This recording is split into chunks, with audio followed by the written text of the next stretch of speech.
vamos a tocar parte del tema 3, relaciones clínico-patológicas entre la salud mental y el COVID-19. Tenemos que, nuestros expositores tienen que responder a dos preguntas, ¿no? La primera es, ¿en qué y cómo la COVID-19 afecta a la salud mental de las personas? Y la segunda pregunta es, ¿son los pacientes con COVID-19 más vulnerables a la aparición de recaídas y recidivas de los trastornos mentales? Bien, creo que es un tema bastante interesante. Para ello hemos invitado a 3 destacados psiquiatras que trabajan uno que trabaja en el instituto y los demás, otro trabaja en el Hospital Cayetano Heredia y nuestro otro ponente trabaja en el Hospital Hipólito Unanue. Profesionales psiquiatras de gran experiencia que han estado en primera línea trabajando durante toda esta pandemia y creo que van a poder aportar cosas muy importantes. Nuestro primer expositor será el doctor Abel Sagasti, ¿no? Él es médico psiquiatra, ¿no? Del Instituto Nacional de Salud Mental, donde actualmente ocupa el cargo de ser jefe de departamento del Departamento de Esquizofrenia y coordinador de las consultas externas de la DIDAE o de la División de Adulto Mayor.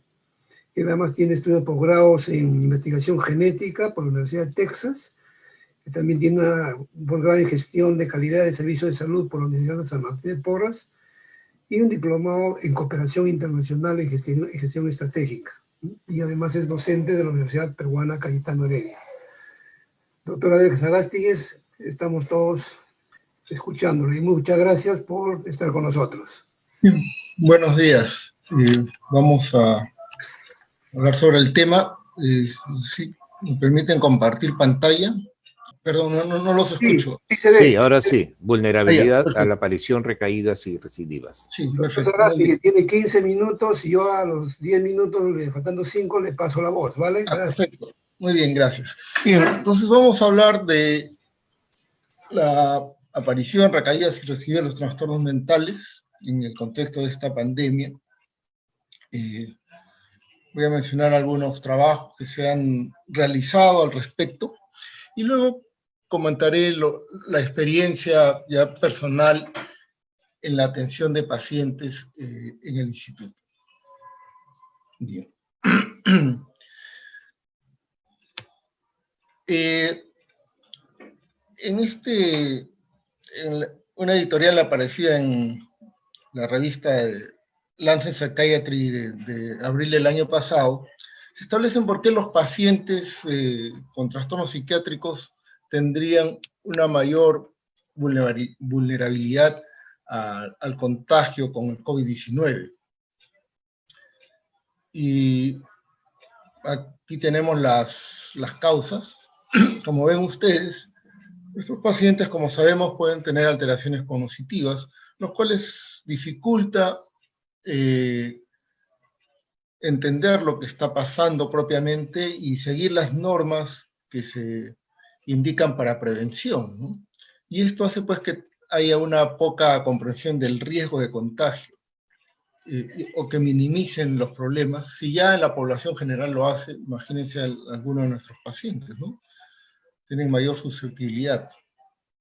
También se ha visto que estos pacientes tienen un menor acceso a servicios de salud, pero menor acceso por el estigma, ¿no? Porque pueden llegar a los servicios de salud, pero no siempre son atendidos como es debido, o incluso la familia puede atribuir mucho los síntomas que pueda tener el paciente a la enfermedad mental, ¿no? Y lo que ocurre además, y que a veces hemos tenido la oportunidad de vivir, cuando hemos estado haciendo emergencias o mandamos a nuestros pacientes a otros hospitales, es que nuestros colegas a veces también piensan que son síntomas derivados de su enfermedad y no son atendidos como es debido, ¿no? En general, muchos de estos pacientes tienen una menor protección, ¿no? La familia misma a veces no los toma en cuenta, como ya sabemos. Además, los pacientes tienen menor adherencia a las indicaciones en general, ¿no? No solamente estamos hablando de los trastornos psiquiátricos, sino también me refiero no solamente a las indicaciones a los trastornos psiquiátricos, sino también en general a cualquier otra condición médica, ¿no? Los pacientes ya de hecho toman un grupo de medicamentos, tomar más medicación, seguir más indicaciones, dificulta el cumplimiento a esto. Y como sabemos, las enfermedades mentales hacen a los pacientes más susceptibles a los estresores en general. Y finalmente, lo que hablamos de acceso al tratamiento, ¿no? En nuestro país hay la ventaja probablemente del Seguro Integral de Salud, y muchos pacientes tienen mayor facilidad para recibir el tratamiento. Sin embargo, debido a la pandemia, muchos de nuestros pacientes dejaron de atenderse por el temor, una vez lógico, ¿no? Entonces no fueron a las atenciones. Y otro aspecto ha sido que no todos los servicios de salud mental siguieron funcionando, lo cual hizo complicado la atención a los pacientes en general, ¿no? En el instituto hemos tenido, por ejemplo, una gran demanda de atención, porque en otros lugares no se estaba atendiendo a los pacientes. Entonces, esto en general son causas que favorecen el desarrollo de la enfermedad en los pacientes ya con enfermedad mental.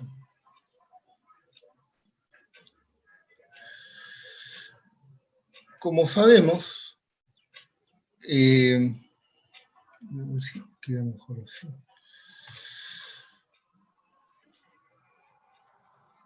Ahí está. Como sabemos, cuando hay poca adherencia, nuestros pacientes van a tener recurrencias y recaídas, ¿no? Y eso es lo que ha ido ocurriendo con nuestros pacientes. Debido al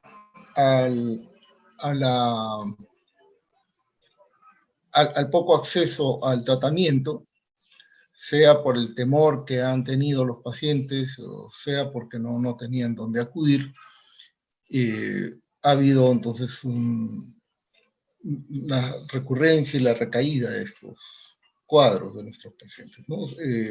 Y es lo que hemos visto con muchos de nuestros pacientes, ¿no? Muchos de ellos han dejado sus tratamientos justamente hace un año, cuando empezó la pandemia. Y a lo largo del tiempo, incluso, no han ido a recibir tratamiento, a pesar de que teníamos los servicios ya funcionando. No han querido asistir, ¿no? Al comienzo, que había que ir a presencial, por lo menos, y había la atención de emergencia, y para dar las recetas tampoco iban, por el miedo al contagio.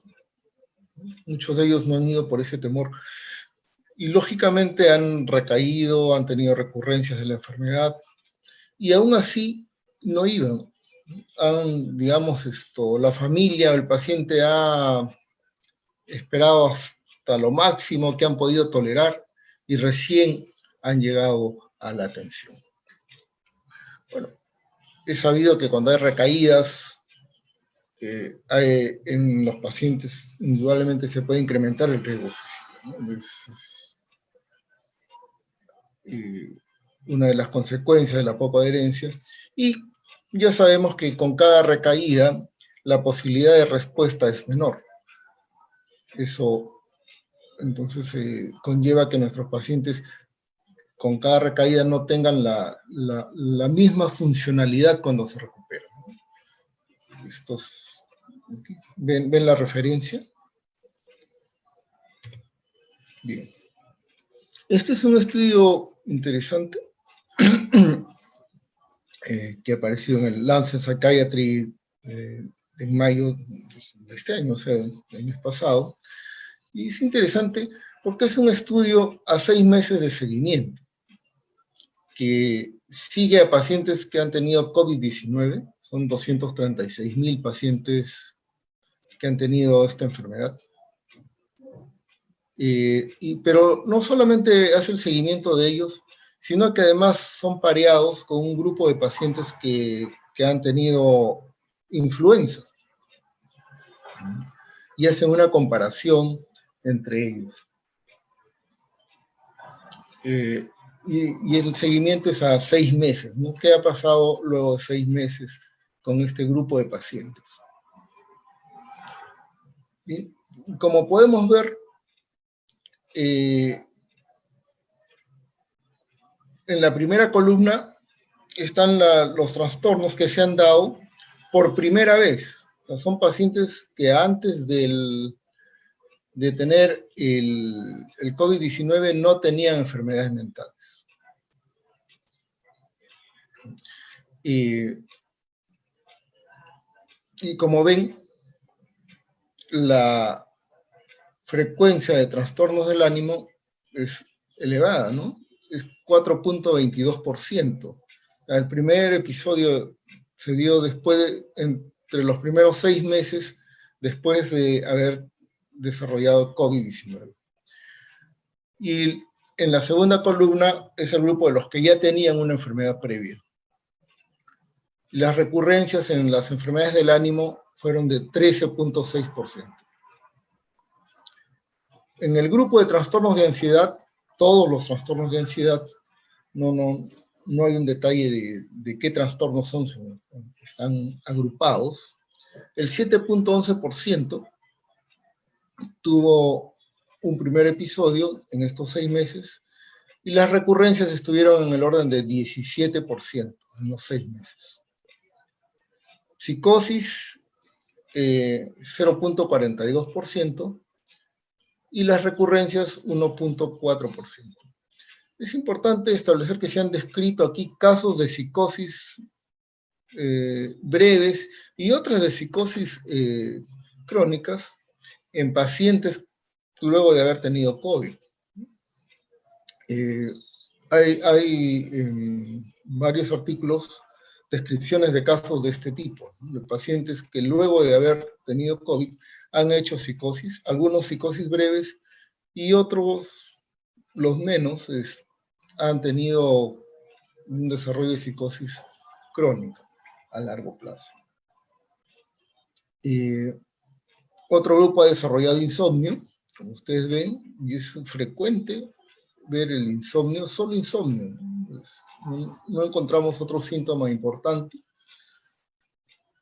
Y bueno, un grupo desarrolló demencia. No se puso recurrencias en demencias porque indudablemente la demencia es una enfermedad crónica, ¿no? Entonces no podemos hablar de recurrencias en el sentido de que haya una reagudización de síntomas, como sí lo puede darse en los otros trastornos, ¿no? Pacientes que pueden estar estables y luego desarrollar la enfermedad van a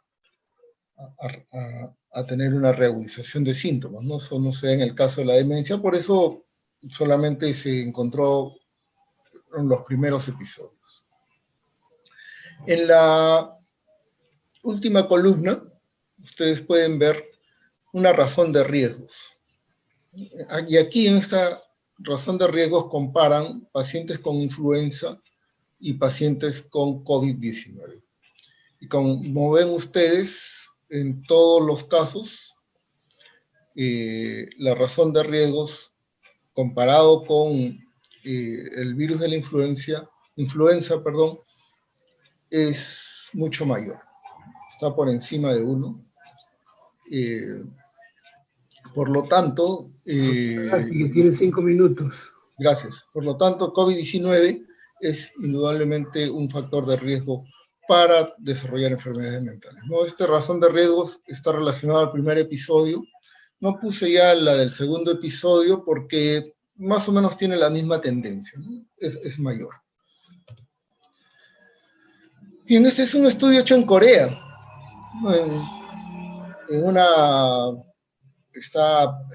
No tengo el estudio completo, pero sí es una carta al editor, en 50.000 pacientes que salieron de UCI. Y miren ustedes, de los pacientes que salieron de UCI, el 44% desarrolló depresión, el 32% tuvo trastornos de ansiedad, y un 46% hizo trastornos relacionados al estrés. Y esto es básicamente pacientes de UCI. Pacientes que tuvieron una enfermedad más severa, indudablemente también han desarrollado, tienen un mayor riesgo de enfermedades mentales que los otros tipos de cuadros, ¿no? Más leves. Bien. Quería agregar que en la experiencia en nuestros pacientes se ha dado este grupo de personas que no van al instituto por el miedo al contagio, y eso es muy importante, lo que hemos tenido. Pacientes que también luego de la pandemia han tenido su primer episodio, sobre todo lo que hemos visto más de primer episodio en pacientes es depresión y trastorno de ansiedad generalizada, en la mayoría de los casos como pacientes nuevos, luego de la pandemia. Y en cuanto a recaídas, recurrencias, los pacientes psicóticos indudablemente que han tenido recurrencias, los episodios depresivos, y los trastornos de ansiedad generalizada y también los trastornos de pánico, ¿no? Pacientes que han estado estables durante mucho tiempo y después de la pandemia han desarrollado las recurrencias a pesar de estar en tratamiento. Y eso es importante. Hay un grupo de pacientes que a pesar de estar en tratamiento, luego de la pandemia, han tenido recurrencias de estos cuadros. En algunos casos también hemos tenido pacientes con trastorno obsesivo compulsivo, indudablemente, que han visto exacerbados sus síntomas. Pero lo más importante son los trastornos de ansiedad y depresión, entre lo que hemos visto en nuestros pacientes. Muchas gracias. Gracias, doctor Sagasti, por su exposición, ¿vale? Y vamos a pasar al segundo ponente, que es el doctor William Aguilar Rivera, ¿no? Él actualmente es médico, perdón, vamos a poner la pantalla. Él actualmente es médico psiquiatra del Hospital Hipólito Unanue, es past presidente de la Academia de Neurociencias del Perú, es autor de un libro de neurociencias y psiquiatría, ¿no? Y es docente de la Universidad Nacional Mayor de San Marcos. Estamos a la escucha, doctor William. Y gracias por su presencia. Bueno, muy buenos días con todos. Agradecer por la invitación y felicitar también al Instituto por su aniversario. Vamos a tratar de responder a la primera de las dos preguntas. ¿En qué y cómo la pandemia COVID afecta a la salud mental de las personas? Tratemos de operativizar que la salud mental, según oficialmente, es los estresores psicosociales o determinantes sociales más los trastornos mentales operativamente. Esta es mi declaración de conflicto de intereses. Para esto, yo creo que al ser una pregunta de base muy científica, trataremos de verlo desde ese punto de vista. Todos sabemos que la organización de la materia y la sociedad nos organiza y a la vez nos reorganiza. La sociedad tiene sus determinantes sociales.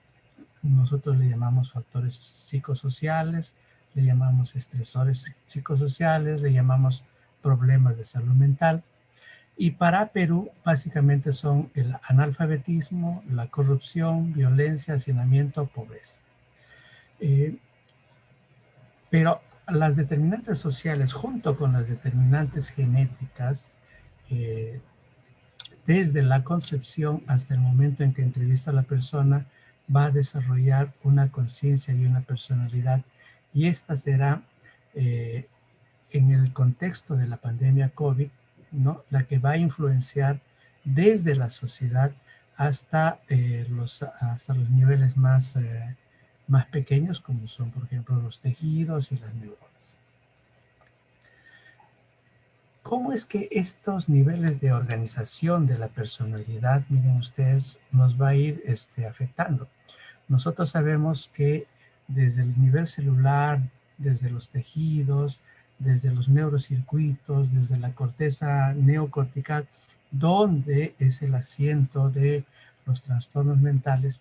Al estar ante una situación de pandemia, como por ejemplo decirnos de un día para otro, oye, ponte una máscara, no estés reconociendo los gestos de la otra persona, ponte a 1,5 metros, a 2 metros, cuando usualmente como latinos somos muy proxémicos.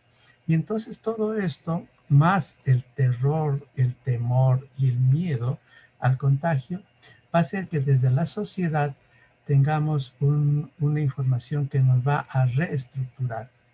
Esta puede llegar hasta distintos niveles y al final todo el sistema es el que va a sufrir.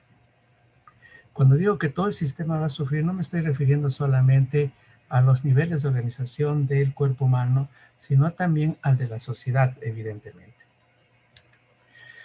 Siempre pongo esta lámina porque es importante ir desde lo normal a lo patológico, no al revés, de lo normal a lo patológico. El cerebro, evidentemente, es un procesador de la información social. Habíamos visto que los determinantes sociales son la violencia, la corrupción, el analfabetismo, la pobreza para Perú, para otros países es distinto. Y también procesa la información neurológica de los neurotransmisores, de los neuropéptidos y de las citocinas, desde la concepción hasta el momento en que entrevista a la persona, cuyo resultante final en términos estadísticos se va a llamar personalidad.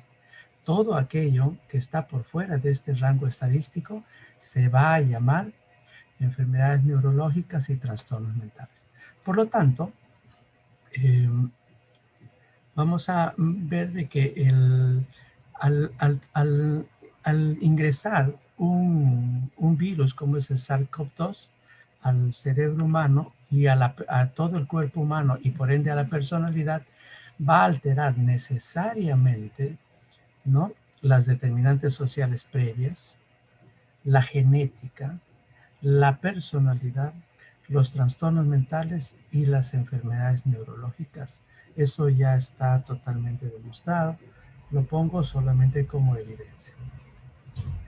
Otra pregunta que nos tendríamos que preguntar es, ¿y estas determinantes sociales en la presente pandemia se han alterado?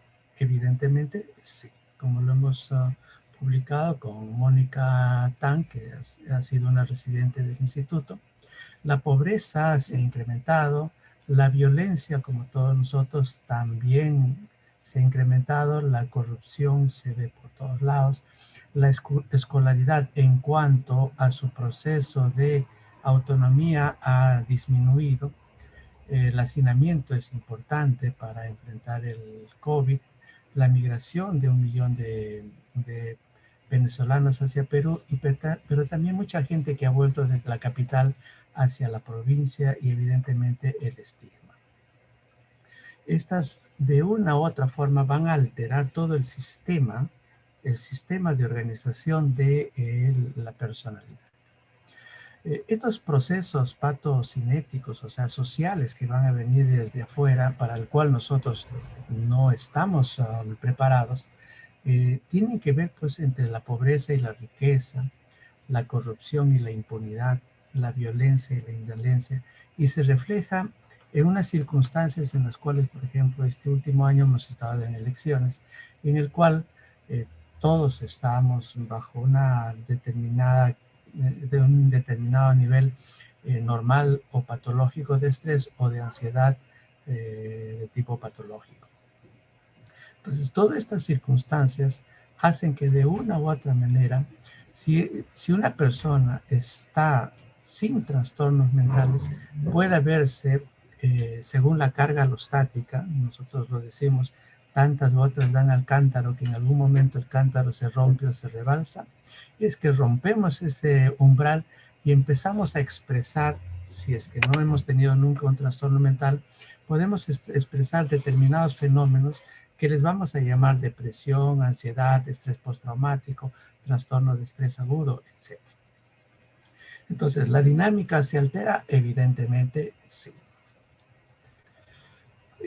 Las vías de ingreso del SARS-CoV-2 evidentemente es por vía nasal, como lo vemos acá, ¿no? Puede ir por los alveolos y de los alveolos ir hacia el cerebro a nivel por vía hematógena o también por el nervio vago. Pero cuando llega al cerebro va a producir, miren ustedes, una alteración con el incremento de las citocinas proinflamatorias y también del TNF. Habíamos visto en la lámina anterior que el cerebro humano procesa información no solo social y genética, y dentro de la genética estaban los neurotransmisores, neuropéptidos y citocinas.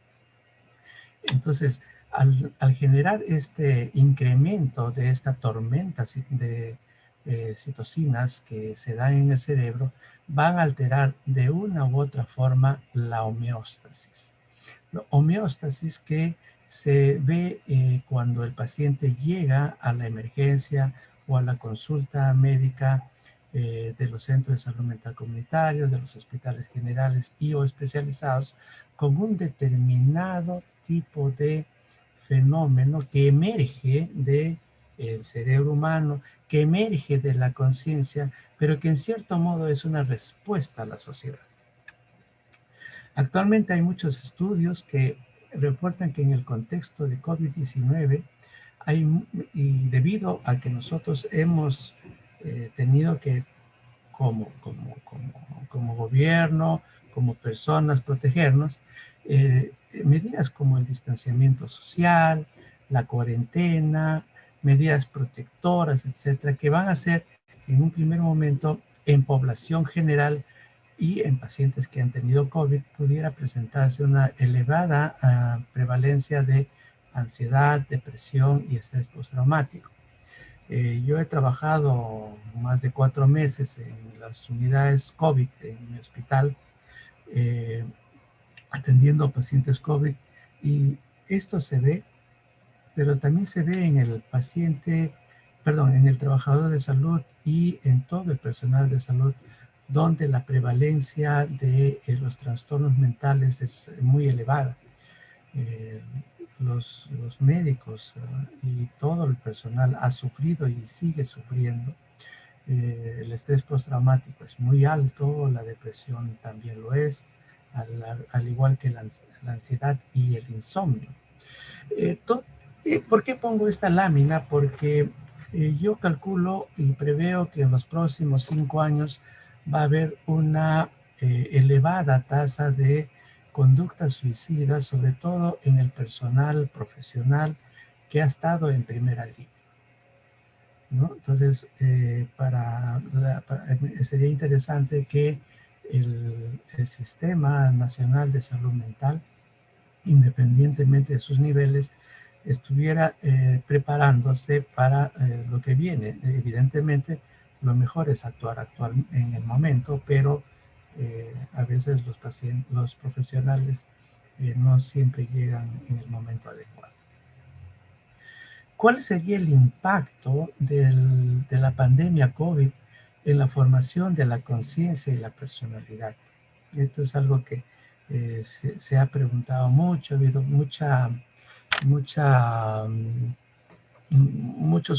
muchas opiniones en contra y a favor, pero es importante ver que los determinantes, la penetrancia genética que nos protege y los factores protectores y de riesgo que han sido alterados por la dinámica de la pandemia, evidentemente un niño de 0 a 3 años podría afectarlo de una u otra manera, pero al estar con su familia yo creo que esto se va a ver atenuada.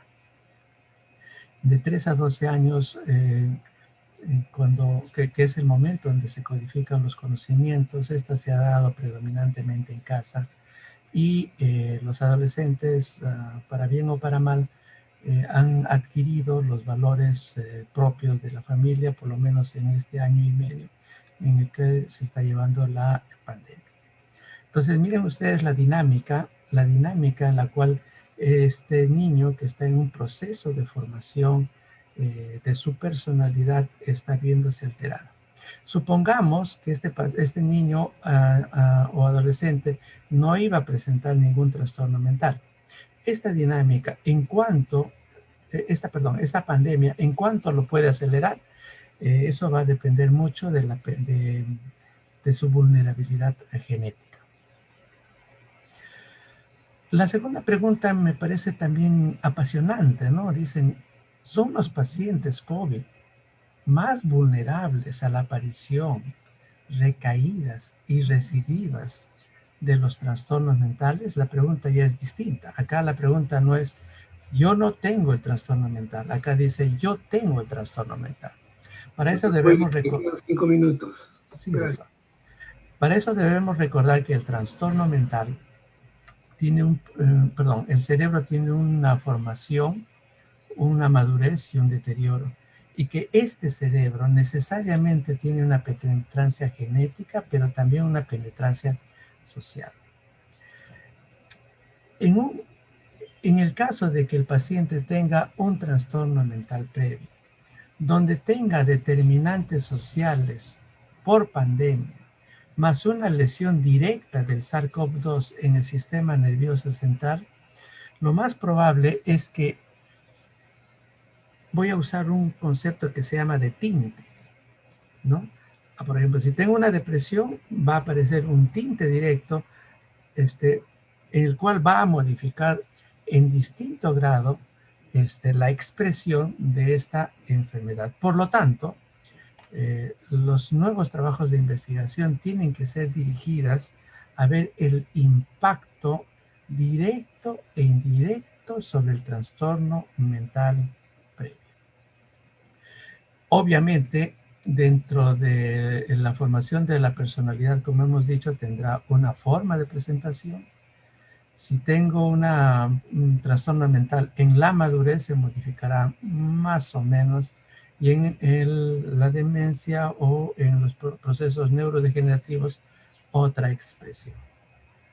Y finalmente, no todo es malo en esta pandemia, porque durante la familia se aprende la solidaridad. Yo te invito medio pancito y el niño lo come con mucho gusto, y el niño aprende a compartir, y cuando comparte se vuelve digno. En cuanto a la libertad del colegio y el aprendizaje, esta creo que se ha visto atenuada. El aprendizaje no es plena como si fuera presencial. Ahí hay una pequeña disminución, pero en la justicia yo creo que se ha incrementado un poco, porque de todas maneras el adolescente, al estar en casa y bajo la tutoría presencial de los padres, en algo se estarán modificando, espero que para bien, los valores. Por lo tanto, la pandemia también le permite a los padres formar una personalidad en nuestros hijos de tipo digna, o sea que el niño va a tener que aprender a compartir. Hemos referido que autónomamente de repente no es lo mejor, pero el niño esperemos que sea un poco más íntegro de lo que debería ser. Y añado, y con esto voy terminando, un concepto que es el aspecto espiritual. En mi hospital estamos desarrollando una escala, está validada para la escala de espiritualidad y su impacto en los pacientes que han tenido COVID y también en personal de salud, y que lo vamos a presentar próximamente. Entonces, no todo es malo, depende de cómo lo veamos. De repente es una oportunidad como padres para que pudiéramos tener la posibilidad de reenrumbar lo que es bueno para nuestros hijos. Muchas gracias. Sí. Ahora vamos a presentarles con nuestro último expositor, el doctor José Martín Arévalo, ¿no? Flores. Él es médico psiquiatra del Hospital Cayetano Heredia. Él tiene una maestría en epidemiología clínica también por la Universidad Peruana Cayetano Heredia, y es docente también de la Universidad Peruana Cayetano Heredia. Estamos, doctora Martín, a la escucha, y faltando 5 minutos le pasaré la voz. Muchas gracias. Bueno, antes que nada, muchas gracias por la invitación. Es un orgullo para mí poder brindar alguna charla, algo de información para la jornada de la institución en donde me formé como psiquiatra, y donde guardo grandes recuerdos. Lo principal que les voy a hablar ahora es sobre básicamente la experiencia de un grupo de trabajo que armamos entre algunos miembros del hospital y de la Universidad Cayetano Heredia. Llevamos publicados 3 artículos y algo de experiencia peruana, no de nuestro grupo, pero que trata de responder las preguntas planteadas al inicio de la sesión por el doctor Pomalima, ¿no? Esto de acá, para hacerlo un poco rápido, ya sabemos que el gobierno del expresidente Vizcarra inició la cuarentena a mediados de marzo del año pasado. Esto ha ido cambiando progresivamente los grados de libertad para ir a algún sitio. Recordemos que a comienzos de este año, en la primera semana de febrero, nuevamente se decretó la cuarentena. Ahora se ha vuelto bueno, se levantó la cuarentena. Actualmente están disminuyendo el número de fallecidos y es una duda, aunque muchos creen que efectivamente va a haber una tercera ola, ¿no? Entonces, cuanto mayor tiempo pasa de estas restricciones con respecto a la vida cotidiana, la vida previa, hay síntomas depresivos, ansiosos o de estrés que van a tender a cronificarse, ya sea como síntomas que han aparecido a partir de la pandemia o en pacientes que ya lo tenían, ¿no? Entonces, ¿qué hacemos? A finales de marzo ya vemos que se habían hecho algunos estudios, principalmente en China, para evaluar el impacto sobre la salud mental de la COVID. Comenzamos a hacer el protocolo del estudio, aplicamos una encuesta, que luego les voy a mencionar un poco, que es el CPDI. Ya se enrolaron 400 ciudadanos de Lima Metropolitana que sean mayores de 18 años. Conseguimos la escala CPDI, que era una escala hecha en China, ¿ya? Que lo que mide es el distrés peritraumático, ¿ya? Pero hay otras escalas que miden el distrés peritraumático, como la escala de impacto de evento, pero, digamos, decidimos adaptar esta de acá porque era más específica con respecto a los temores que podría haber con respecto al COVID. Ya, además de esta CPDI, aplicamos el PHQ-9, el GAT-7, para tamizar básicamente depresión y ansiedad. Se tomaron algunos datos de antecedentes epidemiológicos y demográficos. Si bien la idea se concibe en marzo, por cuestiones de revisión del protocolo y la aprobación respectiva por el Comité de Ética, recién pudimos comenzar a llevarlo a cabo en julio, ¿no? La encuesta a población general se realizó entre el 20 de julio y el 18 de agosto del año pasado. Aquí están las publicaciones. La primera es la validación por expertos y la adaptación al castellano de la escala.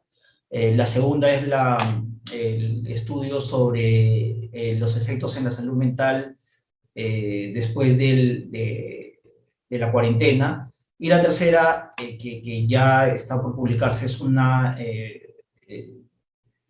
publicación sobre, un estudio comparativo sobre población general, estudiantes de medicina y personal de salud. Estamos en proceso de evaluación del personal de salud. Cuando hablamos de estrés peritraumático, que es lo que mide esta escala del CPDI, quiero hacer notar que hay diferencias entre lo que hablaba el DSM-4 y lo que actualmente se dice en el DSM-5, ¿no? En el DSM-4 hablaba como criterio A, para cumplir con, digamos, para cumplir con el criterio A, se tenía que cumplir tanto que la persona haya sido expuesta a un estresor, y como criterio A2, que la persona haya respondido con un temor, desesperanza u horror intensos, ¿ya? Es decir, valoraba tanto el estresor como la respuesta del individuo. ¿Ya?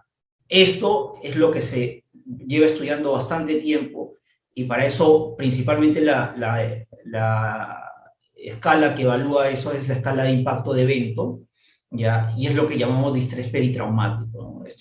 El distrés peritraumático es un factor predictor de pacientes que van a hacer estrés postraumático, ¿ya? Mientras que en el DSM-5 vemos que ya no se hace referencia a esta respuesta subjetiva, sino más hacen hincapié en cómo ha sido el estresor, ¿no? Tratar de ver que no sea una exposición directa exclusivamente, sino eventualmente, por ejemplo, policías o bomberos que están expuestos a conocer situaciones que son muy desagradables, podrían desarrollar esta condición. ¿Ya? Entonces, el CPDI, que es la escala que nosotros aplicamos, es una escala que va del 0 al 100, se puede puntuar. Entonces, nosotros encontramos, llamémosle estrés, la palabra de estrés es no es muy utilizada, pero ya saben a qué me estoy refiriendo. Síntomas de leves a moderados teníamos a 35.5% de gente. Y niveles severos a 9.3%. 1 de cada 10 personas evaluadas tenían un estrés severo.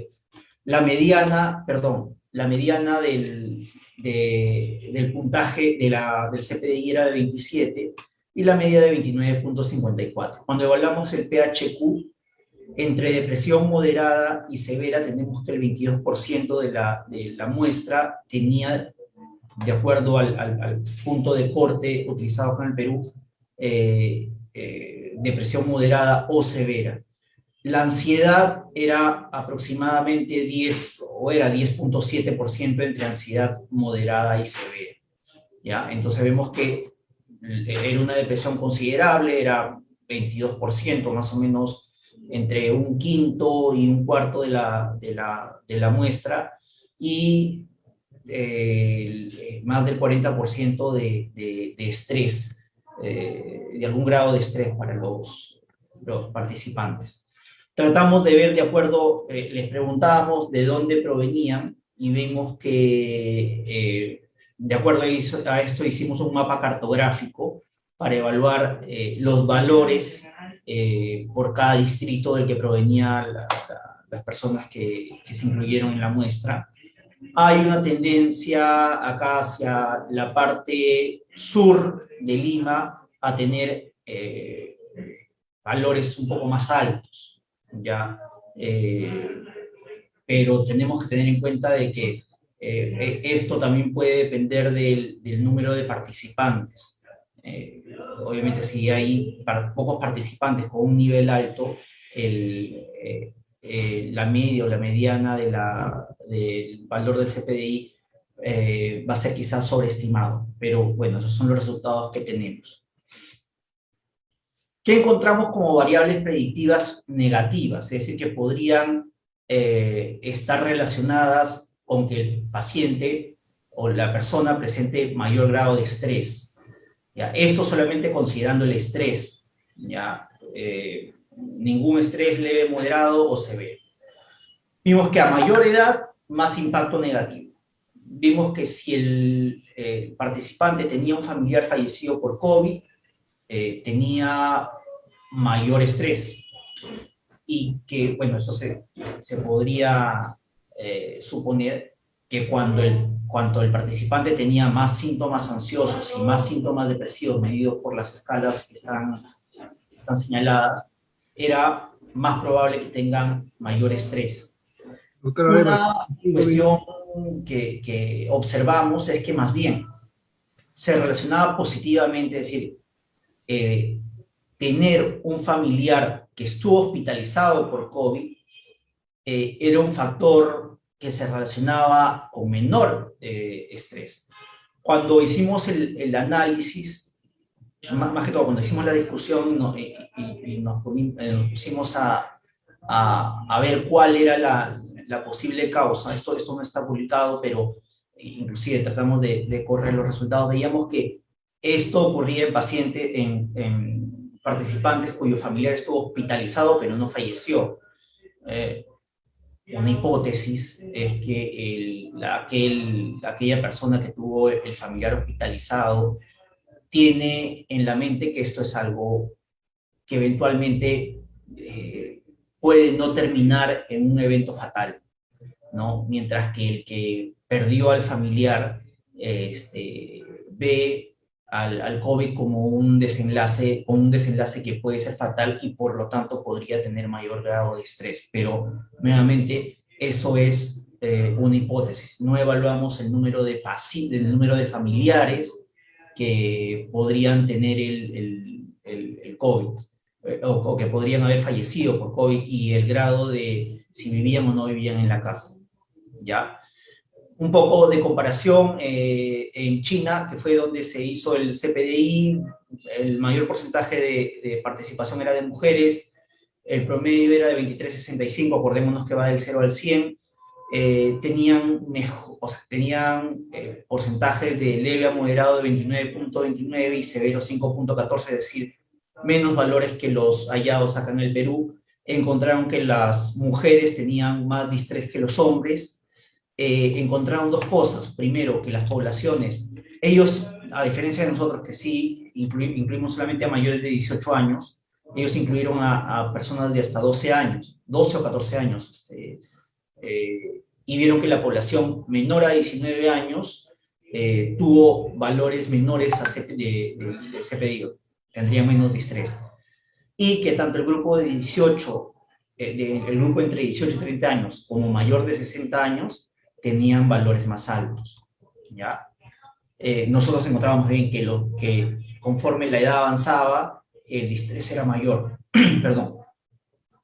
Irán también, la muestra, utilizando el CPDI igualmente, la muestra era predominantemente de mujeres, el promedio era de 34,54, más que el promedio chino.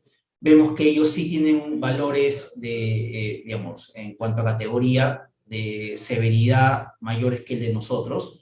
Nuevamente, las mujeres presentan más distrés que los hombres. Ellos no encontraron relación entre la edad y el nivel de educación, y tampoco encontraron diferencia si el participante había o no tenido COVID. Bueno, en nuestro caso, también evaluamos esa variable y no encontramos diferencias entre que la persona haya o no tenido COVID. En Brasil, los resultados en cuanto a participación de mujeres es el mismo. También replican que las mujeres experimentaron mayor distrés que los hombres. En nuestro caso eso no fue evaluado. Está nuestro récord, la data, pero no la corrimos porque no era uno de nuestros objetivos.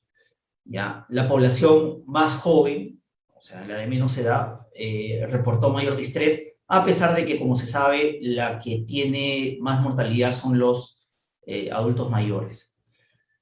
Y vieron que los adultos con mayor nivel de educación y que realizaban menor ejercicio tenían un mayor nivel de estrés. Esto es importante. Eso no fue evaluado en otros estudios, pero esto es importante porque nos podría ayudar como sugerencias.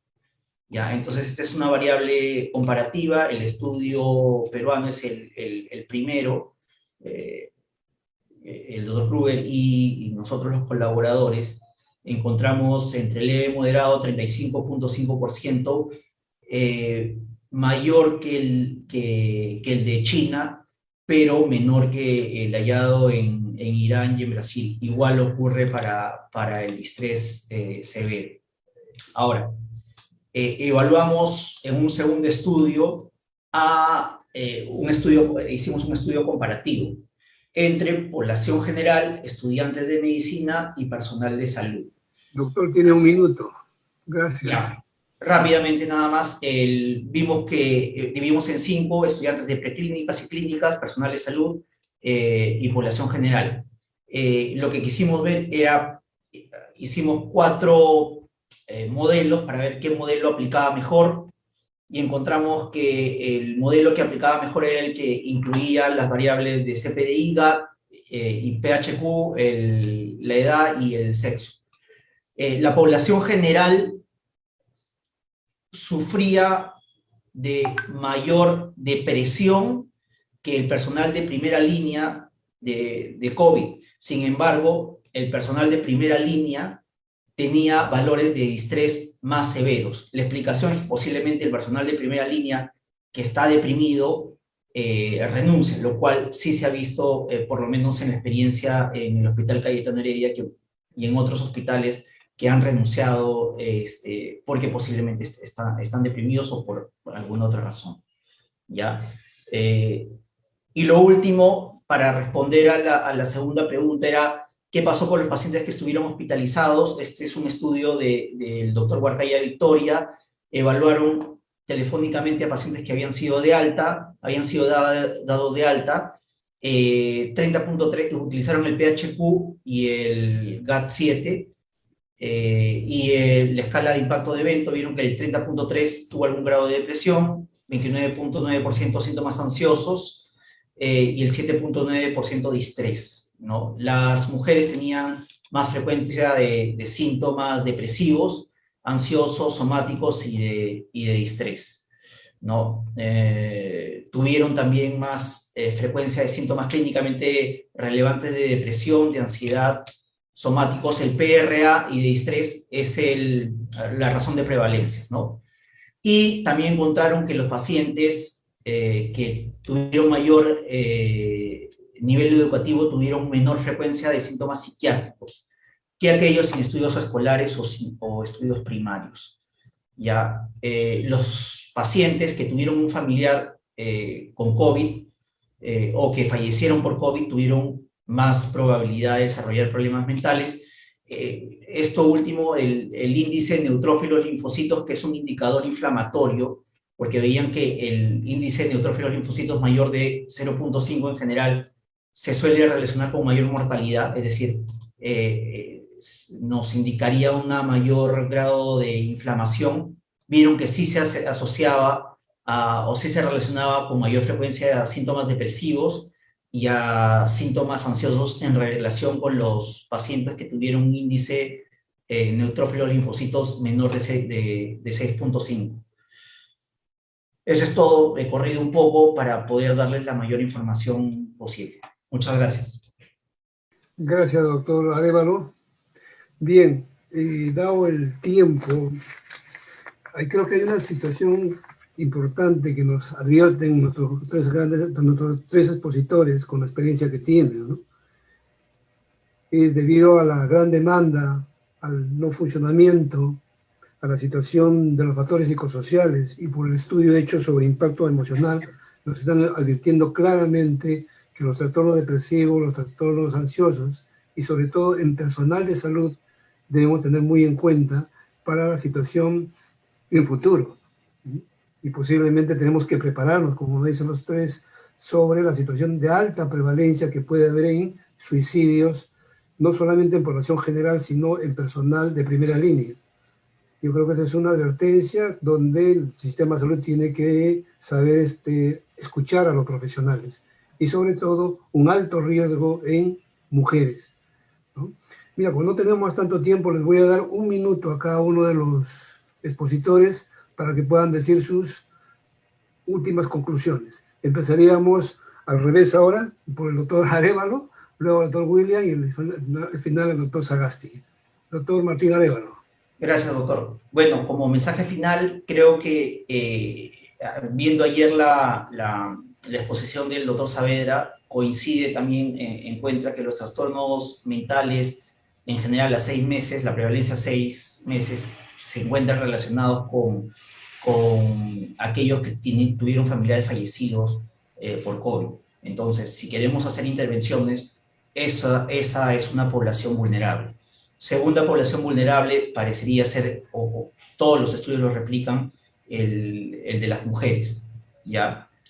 Acá en el hospital tratamos de hacer un seguimiento, tenemos un grupo de duelo, pero obviamente la cantidad de pacientes sobrepasa la capacidad que tenemos para verlos. Entonces, una buena política sería seguir a estos pacientes porque tienen un mayor riesgo. Creo que eso sería básicamente. Y la última es, ya se está haciendo o ya se hizo en el instituto estudios sobre el impacto en niños y adolescentes, que creo que ha sido descuidado en cuanto a estudios. Y ese es un impacto de chicos que no están saliendo mucho desde hace más de un año y que posiblemente estén bastante afectados por esta situación. Gracias, doctor Martín Révalo. Doctor William Aguilar. Gracias, doctor. Yo creo que como el tema es salud mental, hay que intervenir de forma general. Determinantes sociales, trastornos mentales. Pero que el equipo multidisciplinario sea en conjunto el que enfrente tales posibilidades. Solo quisiera decir, ningún saber es suficiente para poder entender a la persona sufriente. Ni siquiera la suma de todos los saberes del equipo multidisciplinario será suficiente para enfrentar y ayudar a la persona sufriente. Por lo tanto, es necesario que se implemente un sistema nacional de salud mental de una manera amplia y logística. Gracias. Muchas gracias, doctor William Aguilar. Y por último, el doctor Abel Sagasti. Que facilitar el acceso a la atención a las personas en general, ya que lo que se viene después de la pandemia es un mayor desarrollo, una mayor prevalencia, de enfermedades mentales según las publicaciones que uno puede leer.